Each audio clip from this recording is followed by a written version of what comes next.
In a dream on March 3rd, 2017, Muhammad Qasim saw Turkey falling down and destruction was everywhere. Immediately after this happened, Israel became very active. They increased their operation around Palestine, and they also built a fort for Dajjal.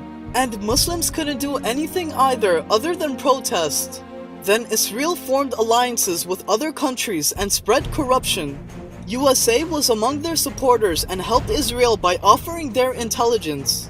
When Russia found out about this, they immediately formed alliances with countries nearby. And Russia also became active and raced the others in conquering lands in the Middle East. It was as if they were all aiming to conquer the entire world. Then USA openly jumped in the Middle East and they met with Israel and other allies. And together, they started fighting against groups of Russia, and this caused Russia and their allies to fight back.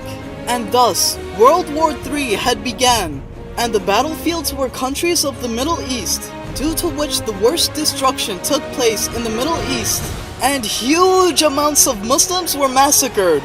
The war became so violent and terrifying that neither were the Muslims able to fight back, nor did anyone dare to come to their help. The bloodshed slowly spread throughout countries such as Egypt, Sudan, Saudi Arabia, Kuwait, UAE, and almost every part of the Middle East. The team of Israel were constantly gaining more and more allies. And even some Muslim countries also became allies with either USA or Russia.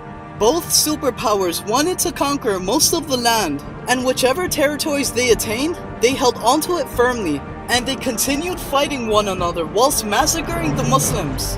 On the other side, Pakistan grew stronger and started expanding. But then India, who was allied with Israel, started attacking Pakistan. US, Israel, and even many other Middle Eastern countries helped India against Pakistan. They all intended to completely destroy Pakistan. So Pakistan had a very large amount of enemies. But Allah protected Pakistan with around 3,000 black fighter jets. And then the war against Pakistan began. And with the help of Allah, Pakistan came out victorious against their enemies. Pakistan conquered all of India, as well as Bangladesh and Afghanistan. And once Pakistan claimed victory over India, Indonesia and Malaysia also became allies of Pakistan. Then Pakistan jumped in the Middle East by the will of Allah, and they fought back both superpowers using the powerful black fighter jets. And Pakistan attacked in such a way that no one could stop them. After defeating both superpowers, Pakistan became a superpower and secluded themselves from the world. And Pakistan regained control of the Middle East and Arab countries. All these areas became a part of Pakistan, and they started rebuilding those areas. And then the true Islam of Prophet Muhammad ﷺ started establishing in all those areas. And peace finally prevailed where once the greatest war of mankind took place.